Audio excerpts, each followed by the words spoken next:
여기 한국은 대형 건설에서 리더가 아니며 값싼 노동력만 쓸 뿐이다라고 외치는 여성이 있습니다. 그녀는 영국 직업 기자라고 하는데요. 그녀는 왜 이렇게 믿고 있는 걸까요? 그리고 어떤 일로 충격을 받게 되는지 궁금합니다. 그럼 오늘 사연 시작합니다. 저는 틀리는 걸 정말 싫어했어요. 월드 인프라 리포트의 기자로서 저는 사실을 찾고 진실을 전하는 일을 하며 제 경력을 쌓아왔거든요. 하지만 가끔은 우리가 진실이라고 믿는 것이 전혀 진실이 아닐 때가 있더라고요. 제 이름은 제넬 레이스예요. 런던의 작은 사무실에서 일하고 있었는데 창문 너머로는 회색 건물들과 분주한 거리가 보이고 있었죠. 제 책상은 항상 깔끔했어요. 한가운데에는 노트북이 놓여 있었고 옆에는 절대 차갑게 식지 않는 커피 한 잔이 있었습니다. 사장님은 저를 팩트헌터라고 불렀어요. 진짜 이야기를 찾을 때까지 절대 멈추지 않는다고요. 전 여러 나라에 대해 특정한 생각을 갖고 자랐어요. 어떤 나라는 기술이 뛰어나고 어떤 나라는 그렇지 않다고 생각했죠. 특히 한국이 대형 건설에서는 리더가 아니라고 확신하고 있었어요. 한국은 그냥 다른 나라 따라하면서 값싼 노동력을 쓸 뿐이야 라고 점심시간에 동료들에게 말하곤 했죠. 모두들 고개를 끄덕였어요. 다들 저와 같은 생각을 하고 있었으니까요. 평범한 아침이었어요. 그때 제 핸드폰이 울리고 있었죠. 차나칼레 대교 취재 확정됐어요. 내일 비행기 예약 완료. 저는 한숨을 쉬며 핸드폰을 침대 위에 던졌어요. 중국이 자랑하는 또 다른 놀라운 기술에 관한 이야기겠구나 싶었죠. 이런 기사는 이미 여러 번 써봤거든요. 제 아파트 벽에는 제가 쓴 최고의 기사들이 액자에 담겨 걸려 있었어요. 미국의 다리, 스위스의 터널, 두바이의 타워에 대해 글을 써왔지만 한국에 대해 좋은 글은 한 번도 쓴 적이 없었죠. 왜 써야 했겠어요? 제 머릿속에서 한국은 진지한 기사를 쓸 가치가 없었으니까요. 전 천천히 캐리어를 꾸리면서 핸드폰으로 트위터를 확인하고 있었어요. 중국 정부 관계자가 올린 글이 보였죠. 차나칼레 대교는 중국의 기적입니다. 그 글은 수십만 번 공유되고 있었어요. 심지어 북한에서도 댓글로 칭찬하고 있었죠. 저는 혼자 미소 지으며 이미 어떻게 기사를 쓸지 생각하고 있었어요. 중국, 또 다른 경이로운 건축물을 세우다. 다른 나라들은 지켜보며 배울 뿐? 쉬운 기사가 되겠네 라고 캐리어를 닫으며 혼잣말을 했어요. 터키로 날아가서 다리 사진 몇 장 찍고 중국 엔지니어들 인터뷰하고 중국이 얼마나 대단한지 쓰면 되니까요. 항상 그래왔듯이요. 이스탄불까지 비행은 길었어요. 영화 2편을 보고 낮잠도 잤는데 착륙했을 때도 피곤함이 가시지 않고 있었죠. 공항은 복잡하고 시끄러웠어요. 사람들은 사방으로 서두르고 있었고 머리 위 스피커에서는 안내방송이 울려 퍼지고 있었습니다. 제 이름이 적힌 팻말을 들고 있는 운전기사를 찾아 함께 시내 호텔로 향했어요. 터키는 처음이신가요? 운전기사가 백미러로 저를 보며 물었어요. 아니요, 전에 와본 적 있어요. 제가 대답했죠. 하지만 세 다리는 처음 보게 됐네요. 아, 차나칼레 대교요. 정말 아름다운 작품이죠. 한국 엔지니어들이 정말 대단한 일을 해냈어요. 저는 눈을 깜빡였어요. 분명 잘못 들었다고 생각했거든요. 중국 엔지니어들 말씀이시죠? 운전기사는 고개를 저었어요. 아니요, 한국이요. 주요 공사는 한국 회사들이 터키 회사들과 함께 했어요. 모두가 알고 있는 사실인데요. 전 더 따지지 않았지만 그의 말을 믿지도 않았어요. 운전기사들은 종종 사실을 잘못 알고 있기도 하니까요. 내일 공식 취재원을 만나면 진짜 이야기를 알게 되겠지 싶었어요. 호텔에서 하룻밤을 보내고 이른 아침에 일어나 터키 정부 관계자인 아일린 바르단을 만났어요. 그녀는 키가 크고 검은 머리에 진지한 표정을 한 여성이었죠. 우리는 그녀의 사무실에 앉았고 저는 노트북을 꺼내고 있었습니다. 중국이 이 놀라운 다리를 어떻게 지었는지 배우게 되어 기대되네요. 저는 미소 지으며 말했어요. 아일린은 살짝 찡그렸어요. 중국이요? 차나칼레 대교는 주로 한국의 BJW 컨소시엄이 우리 터키 야르칸 리막 팀과 함께 지었어요. 중국 회사들은 일부 강철 부품만 제공했을 뿐이에요. 제 펜이 멈췄어요. 한국이요? 나만이 이 프로젝트를 주도했다고요? 네, 물론이죠. 그녀가 내게 폴더를 밀어주며 말했어요. 여기 공식 문서들이 있어요. 한국 기업들이 설계, 시공, 품질 관리를 주도했어요. 다 여기 나와 있습니다. 갑자기 손이 차가워지는 느낌으로 폴더를 열었어요. 안에는 계약서, 합의서, 공식 도장이 찍힌 서류들이 있었죠. 한국 회사 이름이 곳곳에 보이고 있었어요. 사진들에는 한국 엔지니어들이 터키 엔지니어들과 함께 자랑스럽게 서 있었습니다. 제가 알고 있던 세계가 무너지기 시작했어요. 이 다리를 누가 지었는지 제가 잘못 알고 있었다면 다른 것들은 또 뭐가 잘못되었을까요? 사무실 창문을 통해 멀리 안개 속에 다리에 희미한 윤곽이 보이고 있었어요. 높은 붉은 탑들이 아침 안개를 뚫고 거인처럼 솟아 있었죠. 아름답고 강력했으며 이 서류들에 따르면 제가 생각했던 것과는 전혀 달랐습니다. 오늘 현장을 방문해 보시겠어요? 아일린이 물었어요. 실제로 다리를 지은 엔지니어들을 만나볼 수 있을 거예요. 저는 여전히 서류를 바라보며 천천히 고개를 끄덕였어요. 네, 정말 그러고 싶네요. 다리를 향해 차를 타고 가는 동안 저는 지나가는 풍경을 바라보고 있었어요. 초록 언덕들이 도로를 따라 펼쳐지고 작은 마을들이 나타났다 사라지고 있었죠. 하지만 제 마음은 다른 곳에 있었어요. 이 기사에 대한 모든 계획이 무너지고 있었으니까요. 진실은 제가 믿어왔던 것과 달랐어요. 이제 저는 선택해야 했습니다. 제 오래된 생각을 고수할 것인가? 아니면 진짜 사실이 이끄는 대로 따라갈 것인가? 차가 커브를 돌았을 때 갑자기 다리가 모든 위용을 드러내며 우리 앞에 나타났어요. 거대한 붉은 탑들이 하늘을 향해 뻗어 있었죠.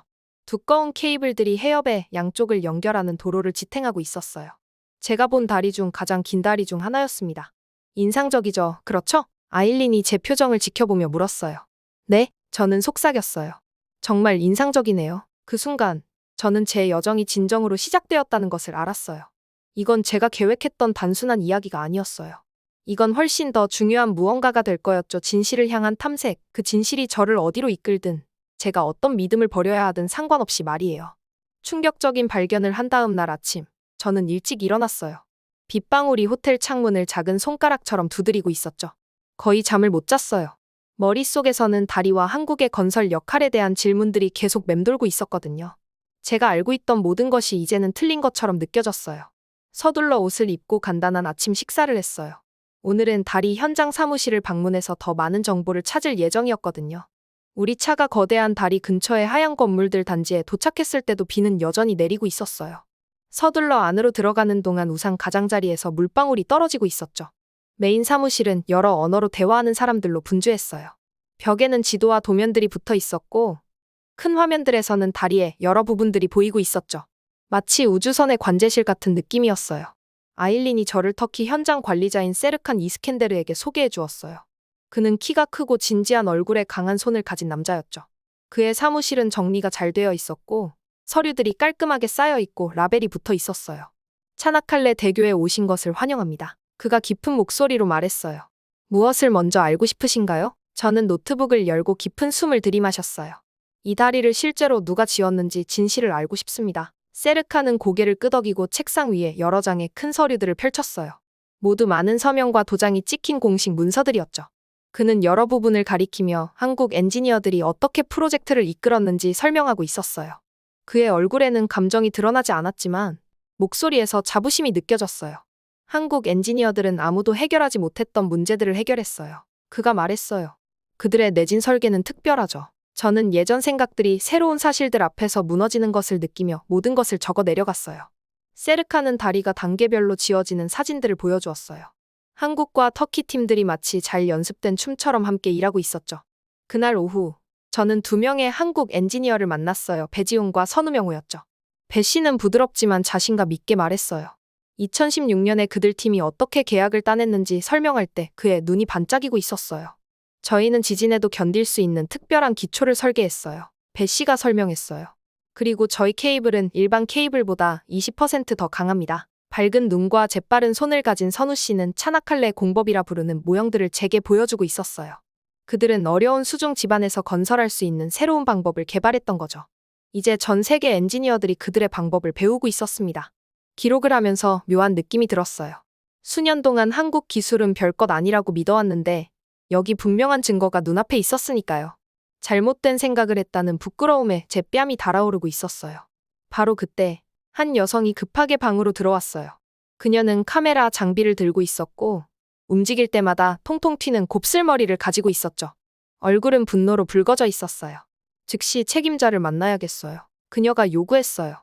배 씨가 차분하게 일어섰어요. 저는 프로젝트 매니저 중 한 명입니다. 어떻게 도와드릴까요? 그 여성은 자신을 터키 영화감독 리아 옥타이라고 소개했어요. 다리에 관한 다큐멘터리를 찍고 있다고 했죠. 그녀는 태블릿을 켜서 무슨 일이 있었는지 보여주었어요. 제가 방금 촬영한 드론 영상을 보세요. 그녀가 말했어요. 손이 약간 떨리고 있었죠. 화면에서는 그녀의 드론이 높은 다리 탑 근처를 날고 있었어요. 갑자기 케이블 플랫폼에 있던 작업자가 나타났는데 거의 드론과 부딪힐 뻔했어요. 작업자와 드론 모두 충돌을 피하기 위해 급하게 움직여야 했죠.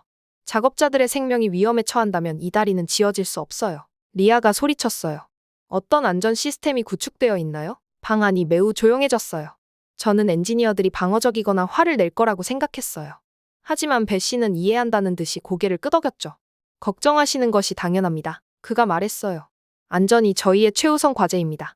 저희 안전 시스템을 보여드리겠습니다. 다음 1시간 동안 배 씨와 그의 팀은 그들의 안전 계획을 보여주었어요. 그들은 3번 확인하는 시스템, 특별훈련, 국제 규정이 요구하는 것 이상의 장비를 갖추고 있었죠.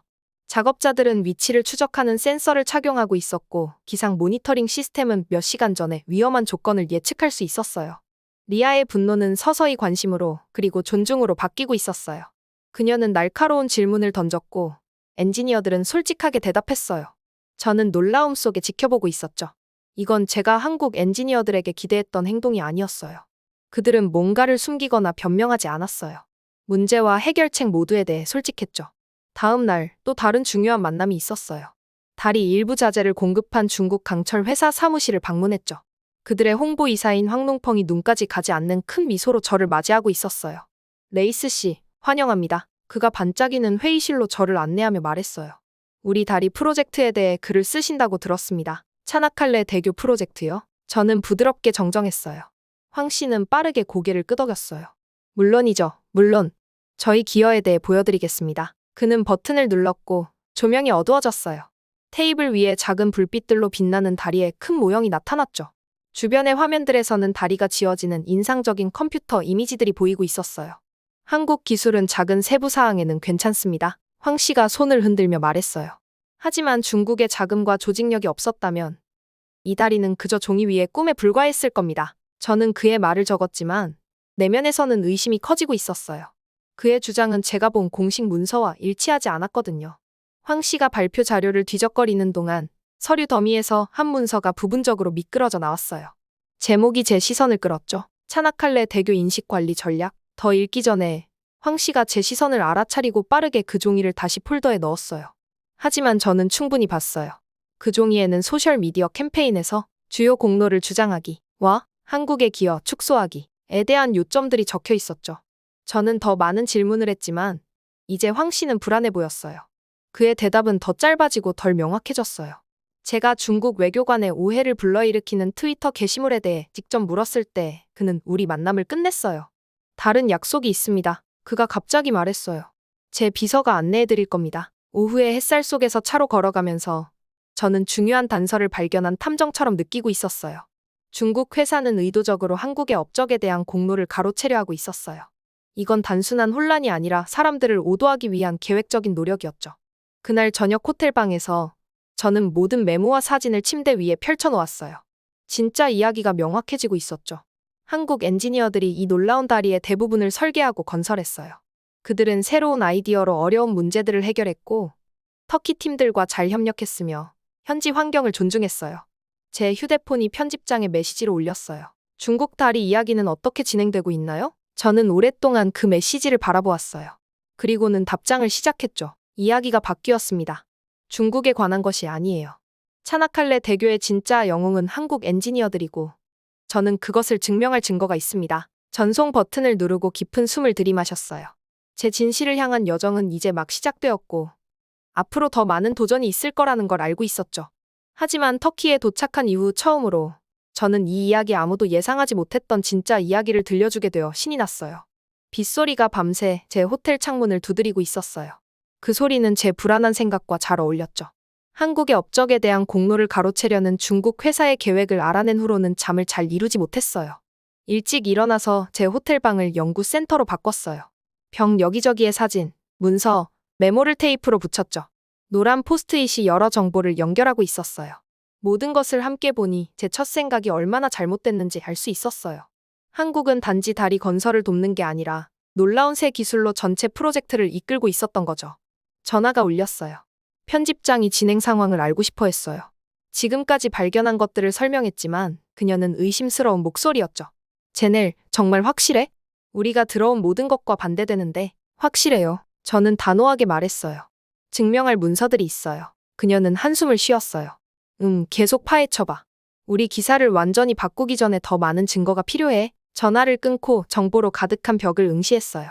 더 많은 증거와 다리에 관여한 사람들의 이야기가 필요했죠. 예전에는 다리에 반대했지만 지금은 지지하는 지역 환경 운동가에 대해 들었던 게 기억났어요. 아마 그녀가 더 많은 이해를 도울 수 있을 것 같았어요. 그날 오후, 아이브게니아 데바트를 물가가 보이는 작은 카페에서 만났어요. 그녀는 강렬한 푸른 눈과 짧은 검은 머리를 가진 작은 여성이었죠. 손은 어선에서 일한 흔적으로 거칠었지만 목소리는 부드럽고 사려 깊었어요. 카페에서는 진한 커피와 갓 구운 빵 냄새가 나고 있었어요. 창밖으로는 거대한 다리가 마치 거대한 은색 리본처럼 물 위로 뻗어 있는 모습이 보였죠. 아이브게니아는 천천히 차를 저으며 저를 주의 깊게 지켜보고 있었어요. 처음 이 다리를 발표했을 때 저는 반대 시위를 조직했어요. 그녀가 설명했어요. 우리 어장을 해치고 우리가 의존하는 바다 생물을 파괴할까봐 걱정했거든요. 저는 호기심에 앞으로 몸을 기울였어요. 무엇이 마음을 바꾸게 했나요? 아이브게니아는 살짝 미소 지었어요. 배 엔지니어가 나타났죠. 대부분의 건설업자들은 우리 같은 지역 주민들을 무시했을 거예요. 하지만 그는 직접 우리 마을을 찾아왔어요. 우리의 걱정을 듣고 물을 오염시키지 않는 특수 시멘트와 해양 서식지를 보호하고 복원하는 프로그램에 대한 계획을 보여줬죠. 저는 또 다시 놀라면서 모든 것을 적어 내려갔어요. 이건 단순한 기술적 능력이 아니라 지역 사회와 환경에 대한 배려였어요. 제가 예상했던 차갑고 이익 중심적인 접근과는 전혀 달랐죠. 그들은 우리의 의견 때문에 계획을 변경했어요. 아이브게니아가 계속 말했어요. 물고기를 위한 새로운 집을 만들기 위해 인공 암초를 추가했고 어획 시즌에 맞춰 건설 일정을 조정했죠. 누가 그런 일을 하겠어요? 대답은 분명했어요. 한국 엔지니어들이 했죠. 저는 그들의 이 프로젝트에 대한 접근 방식이 단순히 구조물을 짓는 것을 훨씬 넘어선다는 것을 배우고 있었어요. 그들은 관계도 구축하고 싶어 했던 거죠. 그날 오후 나중에 저는 중국 정부의 홍보 담당자인 저우탕과 전화 인터뷰를 했어요. 그의 목소리는 스피커를 통해 부드럽고 자신감 있게 들리고 있었죠. 중국은 이 훌륭한 프로젝트에서 한국과 터키 사이의 협력을 축하합니다. 그가 완벽한 영어로 말했어요. 하지만 제가 오해의 소지가 있는 소셜미디어 캠페인에 대해 구체적인 질문을 하자 그의 어조가 바뀌었어요. 그는 방어적이 되었죠. 관련된 모든 국가들이 중요한 기여를 했습니다. 그가 주장했어요. 중국의 역할이 축소되어서는 안 됩니다. 저는 더 강하게 압박하며 황 씨의 사무실에서 엿본 문서에 대해 언급했어요. 상기시켜 드려야겠네요. 저우 씨가 목소리를 차갑게 하며 말했어요. 국제관계는 섬세한 균형을 필요로 합니다. 특정 관점은 모두에게 이익이 되는 파트너십을 손상시킬 수 있습니다. 그가 저를 협박하는 건가요? 전화를 끊고 불안한 느낌이 들었지만 전체 진실을 밝혀내겠다는 결심은 그 어느 때보다 강해졌어요. 다음 날 아침 가장 큰 도전이 찾아왔어요. 터키 교통부를 방문해 독일인 지진 공학 전문가인 에밀 메흐메트를 만났죠. 교통부 건물은 높은 천장과 울리는 복도가 있는 크고 위협 있는 곳이었어요. 에밀은 컴퓨터 화면과 모형으로 가득한 회의실에서 저를 만났어요. 그는 둥근 안경 뒤로 진지한 눈빛을 가진 키가 크고 회색 머리의 남자였죠. 우리가 악수할 때 그는 미소 짓지 않았어요. 다리의 안전 기능에 대해 알고 싶으신가요? 그가 물었어요. 제가 고개를 끄덕이자 그는 벽에 있는 큰 화면으로 돌아섰어요. 몇 번의 클릭으로 그는 다리에 컴퓨터 모델을 보여주었죠. 그런 다음 다른 버튼을 누르자 모델이 격렬하게 흔들리기 시작했어요. 이것은 표준 설계를 사용했다면 큰 지진 동안 일어날 일입니다. 에밀이 설명했어요.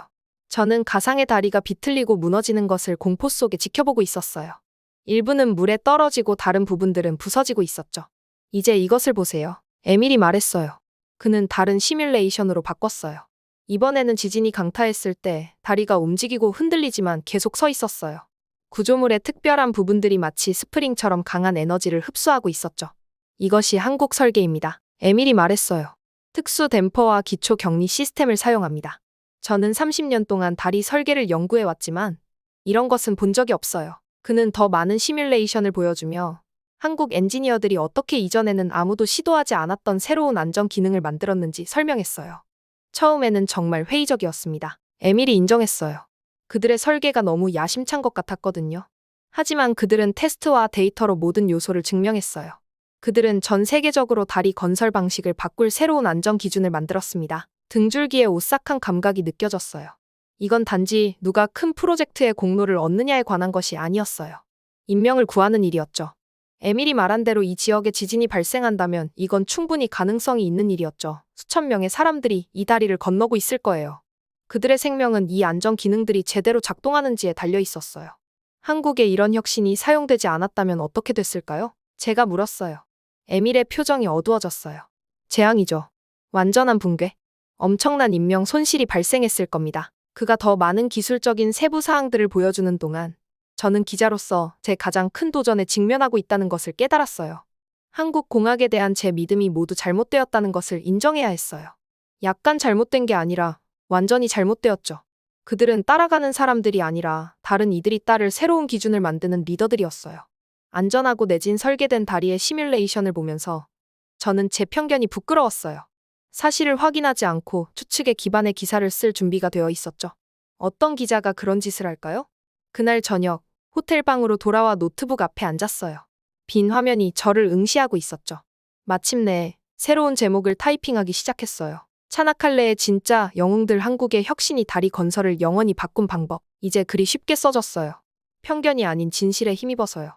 한국 컨소시엄의 리더십, 기술적 돌파구, 환경적 고려사항, 지역사회 참여에 대해 썼어요. 공식 기록과 오해의 소지가 있는 소셜미디어 주장을 비교했죠. 글을 마치고 모든 사실을 확인하기 위해 기사를 2번 읽었어요. 이것은 제가 쓴 가장 중요한 기사였어요. 다리 자체 때문이 아니라 가정을 버리고 진실을 찾는 것에 관한 이야기였기 때문이죠. 제 손가락이 전송 버튼 위에서 맴돌았어요. 이 기사를 제출하면 세상에 제가 완전히 잘못됐다는 것을 인정하는 셈이죠. 팩트헌터로서의 제 평판이 시험받게 될 거였어요. 일부 독자들은 저에 대한 신뢰를 잃을 수도 있고 편집장도 화를 낼지 모르겠죠. 기사를 보낸 후에도 잠을 이루지 못하며 끝없이 느껴지는 밤을 보냈다. 차나칼레 해협 위로 분홍색과 주황색으로 물드는 하늘을 바라보며 이른 아침 햇살 속에서 황금빛 길처럼 보이는 다리를 지켜보고 있었다. 마침내 전화가 울렸다. 편집장이었다. 제넬, 내 기사에 있는 모든 내용이 사실이야? 모든 사실관계를 확인했어? 심장이 빠르게 뛰었지만 확신을 담아 대답했다. 네, 모든 단어가 사실이에요. 모든 것을 여러 번 확인했습니다. 침묵이 이어진 후 편집장이 다시 물었다. 이건 내가 전에 썼던 것과 완전히 달라. 중국이 아니라 한국 엔지니어들이 이 프로젝트의 영웅이라고 말하는 거야? 네, 정확히 그렇습니다. 전에는 제가 틀렸어요. 증거는 명확합니다. 또 다른 침묵 끝에 그녀는 내일 내 기사를 첫 페이지에 게재할 거야. 라고 말했다. 파도처럼 안도감이 밀려왔다. 편집장이 우리 기사를 완전히 바꿀 만큼 내 작업을 신뢰해 주었다. 이제 세상의 반응을 기다리기만 하면 됐다. 다음 날, 내 기사가 발표되었다. 차나칼레의 진짜 영웅들, 한국의 혁신이 다리 건설을 영원히 바꾼 방법이라는 제목으로 실렸다. 몇 시간 안에 CNN은 세계 최장 현수교 그 뒤에 숨은 한국의 혁신이라는 특별 보도를 했고 BBC와 블룸버그도 후속 보도에 나섰다. 소셜미디어에서는 차나칼레의 진짜 영웅들 해시태그가 전 세계적으로 인기를 끌었다. 중국 외교관은 오해의 소지가 있는 트윗을 조용히 삭제하고 나중에 모든 파트너 국가들을 인정하는 새로운 메시지를 올렸다. 이 작은 행동이 진실을 위한 큰 승리처럼 느껴졌다. 더욱 놀라운 것은 터키 교통부가 한국과 터키 사이의 상징적인 협력을 축하하는 공식 성명을 발표하고 특별히 안전과 설계에 대한 한국 엔지니어들의 기여를 언급한 것이었다. 다른 기자들의 문에 전화가 쏟아졌다. 일부는 진실을 밝혀낸 것을 축하했고 다른 이들은 처음에 어떻게 그렇게 크게 틀릴 수 있었는지 물었다. 이것이 가장 대답하기 어려운 질문이었다. 우리는 어떻게 사실을 확인하지 않고 강한 의견을 형성하게 될까? 왜 증거 없이 어떤 것들을 믿게 되는 걸까? 이런 질문들은 내가 기자로서 어떻게 일하고 세상을 어떻게 보는지에 대해 깊이 생각하게 만들었다. 가장 큰 보상은 내 이야기가 받은 관심이 아니라 내가 이제 느끼는 명확함이었다. 자신의 믿음에 의문을 제기하고 증거를 따라가면서 나는 중요한 것을 발견했다. 진실은 종종 세상에 대한 우리의 단순한 생각보다 더 복잡하고 놀라울 수 있다는 것이다. 기사 발표 일주일 후 다리 현장을 다시 방문했다. 이제 그 거대한 구조물이 전혀 다르게 보였다. 각각의 케이블, 각각의 탑, 도로의 각 부분은 누군가의 열정적인 노력과 뛰어난 아이디어를 대표하고 있었다. 이 다리는 단순한 콘크리트와 강철이 아니라 눈에 보이는 인간의 창의성이었다. 현장 사무실에서 배지훈과 선우명호를 다시 만났다. 내 기사가 표지에 실린 월드 인프라 리포트 특별판을 그들에게 전했다. 배 씨는 간단히 진실된 이야기를 전해주셔서 감사합니다. 라고 말했다. 선우 씨는 저희는 저희 작업이 스스로 말하게 하는 것을 선호합니다. 라고 겸손하게 덧붙였다. 그들의 겸손함이 인상적이었다. 이 엔지니어들은 놀라운 것을 만들었음에도 자랑하거나 공로를 요구하지 않고 좋은 일에 집중하고 있었다. 전망대 근처에서 아이브게니아 데바트를 만났다. 그녀는 이제 책임감 있는 개발이 진정으로 무엇을 의미하는지 이해하게 됐어요. 이 다리는 기술이 자연에 맞서는 것이 아니라 함께 일할 수 있다는 것을 보여주고 있어요. 라고 말했다. 대화 중에 내 핸드폰에 한국 건설 회사들이 인도네시아와 사우디아라비아에서 대형 계약을 따냈다는 뉴스가 왔다. 기사들은 차나칼레 대교를 그들의 가장 강력한 참고 프로젝트로 언급하고 있었다. 이 다리는 전 세계적으로 한국 공학의 우수성을 상징하는 존재가 되어가고 있었다. 터키에서의 마지막 날 관광객들이 모인 전망대를 방문했다.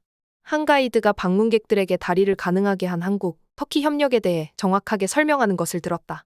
첫 차들이 거대한 다리를 건너는 것을 지켜보며 진실이 알려지게 되어 기쁘고 자랑스러웠지만 처음 내 가정이 얼마나 완전히 틀렸었는지 깨닫고 겸손해지기도 했다. 이스탄불로 향하는 페리에 오르기 전 마지막으로 다리를 바라보았다. 붉은 탑들이 파란 하늘을 배경으로 높이 서 있고 도로는 마치 두 대륙을 연결하는 약속처럼 물 위로 뻗어 있었다. 이 다리는 공학적 사실을 넘어 더 중요한 교훈을 주었다. 다른 나라들과 사람들에 대한 우리의 가정이 얼마나 잘못될 수 있는지 보여주었다. 우리는 마음속에 어떤 물리적인 해협보다 건너기 어려운 편견이라는 보이지 않는 다리들을 짓고 있다.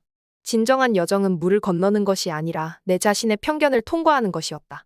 터키에 도착했을 때는 진실을 알고 있다고 확신했지만 떠날 때는 진정한 이해란 우리가 알고 있다고 생각하는 것에 의문을 제기하고 증거가 다른 방향을 가리킬 때 우리의 생각을 바꿀 용기에서 온다는 것을 깨달았다. 페리를 타고 돌아가며 다음 기사를 위해 노트북을 열었다. 차나칼레 대교가 저에게 가르쳐준 진실에 관하여 라는 제목으로 지금까지 내가 쓴 가장 개인적인 이야기가 될 것이었다. 때로는 가장 중요한 발견이 다리나 건물에 관한 것이 아니라 우리 마음속의 벽을 허무는 것에 관한 것임을 깨달았다. 다리가 시야에서 사라질 때 나는 변화된 모습으로 집으로 돌아가고 있다는 것을 알았다. 진정한 강인함은 우리의 믿음을 고수하는 것이 아니라 더 진실된 것을 발견했을 때 그것을 기꺼이 받아들일 수 있는 것이라는 깊은 이해를 얻었다. 차나칼레 대교는 두 대륙을 연결하며 오랫동안 서 있을 것이다. 하지만 진짜 다리 닫힌 마음과 열린 이해 사이의 다리, 그것이 내 이야기가 만드는데 도움이 되길 바라는 다리였다. 여하튼 사연을 보내주신 제넬 레이스님에게 감사드립니다. 네, 그럼 오늘 사연 어떻게 들으셨나요? 오늘 사연이 재미있으셨다면 좋아요와 댓글 부탁드려요. 지금까지 저는 사연 읽어드리는 감동사연의 외정인아였습니다. 끝까지 시청해주신 모든 분들 고맙습니다. 더 좋은 영상으로 다시 찾아뵐게요. 감사합니다.